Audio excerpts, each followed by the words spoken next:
November 2, 2022, a 30-year-old guy in shorts and a t-shirt sat on top of the crypto world.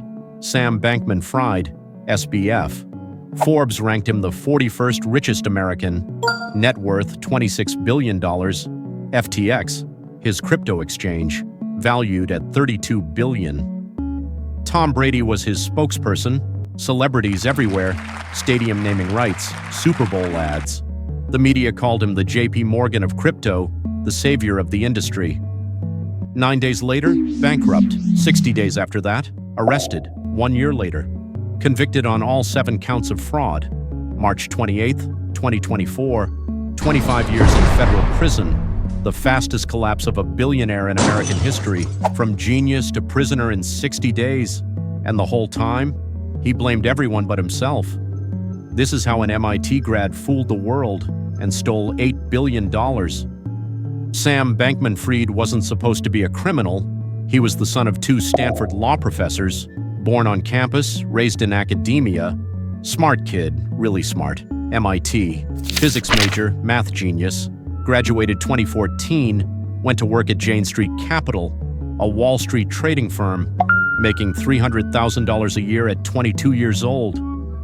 But Sam wasn't interested in money for himself. He believed in effective altruism, the idea that you should make as much money as possible, then give it all away to charity, save the world through math.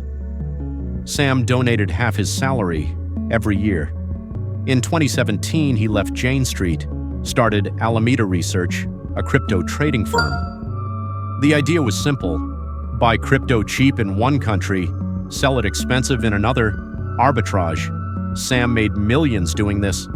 Then in 2019, he had a bigger idea: build his own crypto exchange, let people trade Bitcoin, Ethereum, all of it. He called it FTX. Within 3 years, FTX became the 3rd largest crypto exchange in the world, over 1 million users.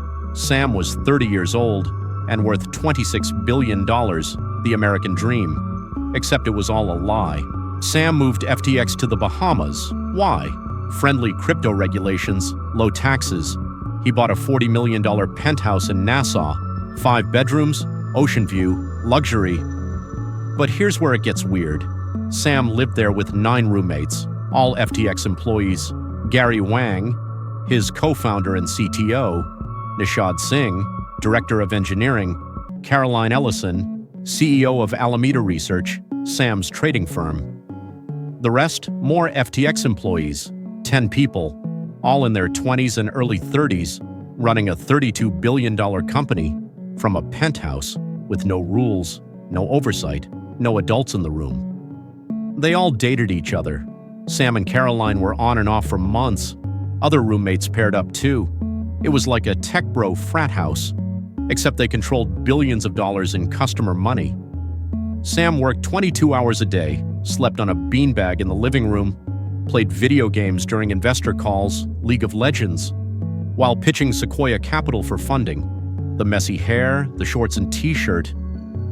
Caroline later testified that was calculated, an image, a brand, the quirky genius who doesn't care about appearances. But underneath, Sam cared about everything, especially money. Here's how FTX was supposed to work. Customers deposit money, FTX holds it safely. Customers trade crypto. Simple, but that's not what happened. From day one, Sam set up a back door, a secret system that let Alameda Research borrow unlimited money from FTX. Customer money, no limits, no approvals, no one checking. Caroline Ellison ran Alameda. She testified Sam told her to do it. FTX would be a good source of capital, he said. So Alameda borrowed billions, used it for risky trades, startup investments, real estate.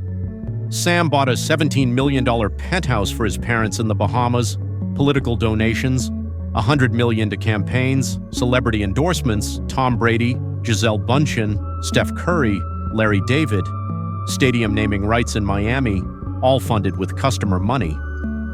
The customers had no idea. Their account balances looked fine, but the money, gone, transferred to Alameda.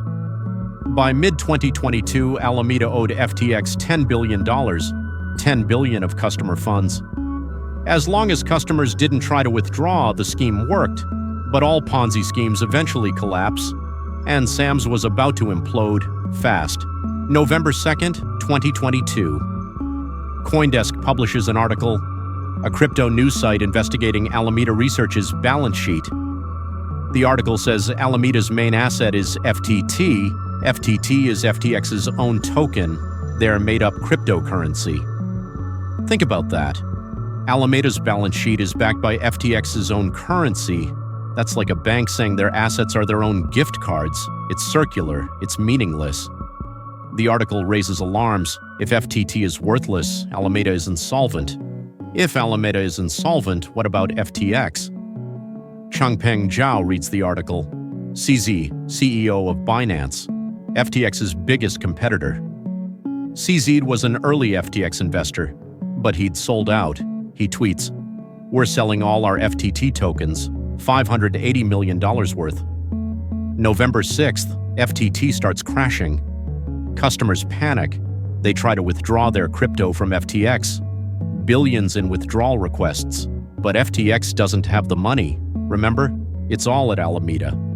November 8th, CZ offers to buy FTX. Due diligence starts. Binance's lawyers look at FTX's books, and they see the nightmare. $8 billion missing, customer funds gone.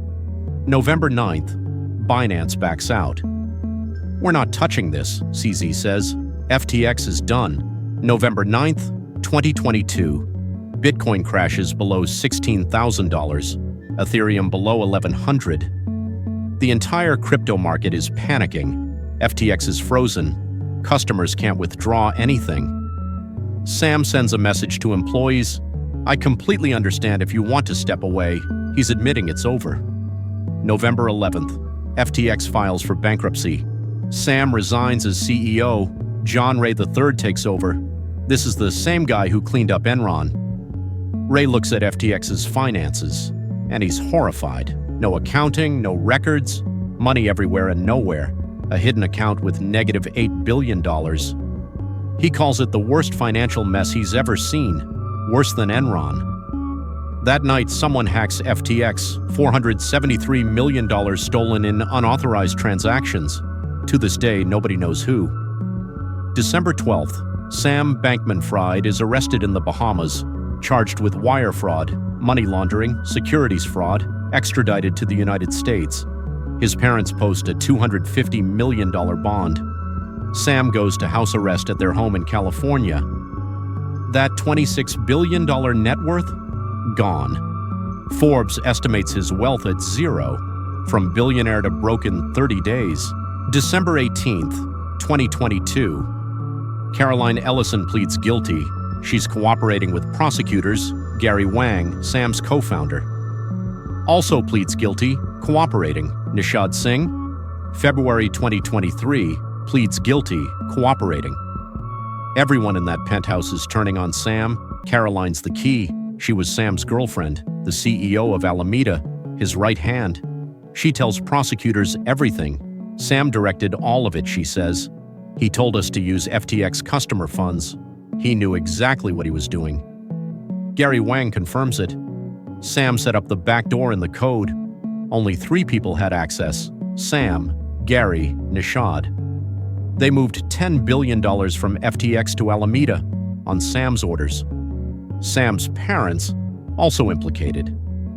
His father, Joseph, advised moving FTX to the Bahamas, a tax shelter. His parents received $10 million from Alameda, customer funds. Sam's father used FTX money to pay for a student's trip to France to watch Formula One.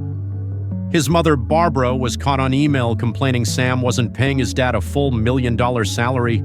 He was only getting $200,000, the family business, stealing from customers to fund their lifestyle. And Sam, still claiming he did nothing wrong. October 3rd, 2023, United States versus Bankman-Fried, federal court in Manhattan. Sam walks in wearing a suit, hair trimmed, clean-shaven, not the shorts and t-shirt anymore. The prosecution's case is devastating. Caroline Ellison takes the stand, faces Sam directly. "He directed me to commit these crimes," she says. She explains the scheme, how Sam told her Alameda could borrow unlimited funds from FTX, how he ignored her warnings about risk, how he used their relationship to manipulate her.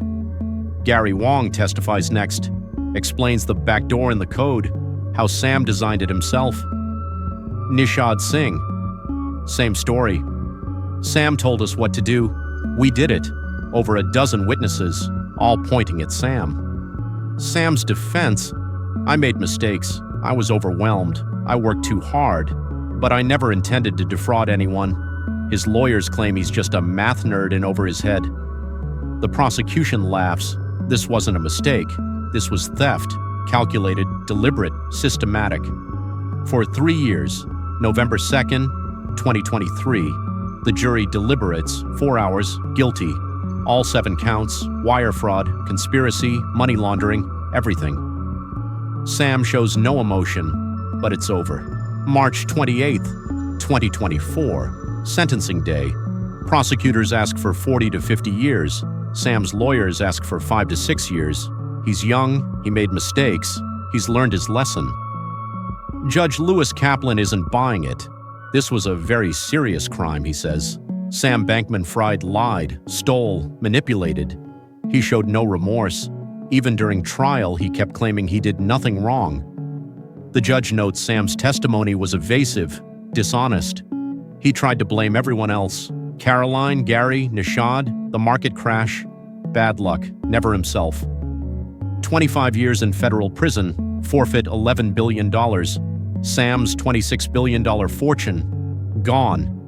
His reputation, destroyed. His freedom, taken. He'll be 57 when he gets out, if he survives prison. Caroline Ellison got 2 years. Gary Wang got no prison time. Nishad Singh got no prison time. Why? Because they cooperated. They told the truth. Sam, he lied until the end. And the judge made him pay for it. Compare this to Bernie Madoff. Madoff got 150 years for $65 billion. Sam got 25 for $8 billion. Different era, different crime, but same result: prison. Over 1 million FTX customers lost money. Some lost their life savings, retirement accounts, college funds, everything. At first, it looked like total loss. $8 billion missing, bankruptcy, chaos. But something unexpected happened. Crypto prices recovered. FTX held a lot of crypto: Bitcoin, Solana, other tokens. When they filed bankruptcy, Bitcoin was at 16,000. By 2024, Bitcoin hit 70,000. Suddenly, FTX's assets were worth way more. The bankruptcy trustee John Ray worked miracles, sold assets, recovered funds, negotiated deals. January 2024, FTX announces they expect to repay customers fully, 100%. Not the fake profits Sam promised, but the actual money they deposited. That's rare in fraud cases. Bernie Madoff's victims got 91 cents on the dollar, but it took years and billions in legal fees. The victims suffered, couldn't access their money for over a year. Some needed it for emergencies, medical bills, mortgages. They couldn't get it because of Sam. His effective altruism, his plan to save the world, it was all bullshit. He didn't care about helping people. He cared about being famous, being important, being the savior of crypto, and he destroyed 1 million lives trying. Sam Bankman-Fried went from billionaire to prisoner in 60 days, fastest fall in modern history. Why did this happen? Greed, ego, delusion, all of it. Sam believed he was smarter than everyone, that rules didn't apply to him, that he could bend reality through math and willpower. He surrounded himself with people who worshipped him, 10 roommates, all employees, all believers. No one to say no, no one to check him. And when he needed money, he just took it from customers who trusted him. Here's what nobody wants to hear about crypto. It's mostly unregulated. No FDIC insurance, no government protection. When your bank fails, you're protected up to $250,000. When your crypto exchange fails, you're fucked. Sam exploited that. He knew customers had no recourse, and he gambled with their money anyway. The media loved him. Forbes, Bloomberg, CNBC. They called him the JP Morgan of crypto, a genius, a philanthropist, the future. They never asked the hard questions. How does FTX make money? Where are the audits? Who's overseeing this? Nobody. Because Sam had celebrity endorsements, stadium deals, a good story, and that was enough, until it wasn't. Now Sam's in prison. His empire is dust. His name is poison. The lesson? It doesn't matter how smart you are, how rich you are, how many celebrities endorse you. If you steal, you go to prison, eventually.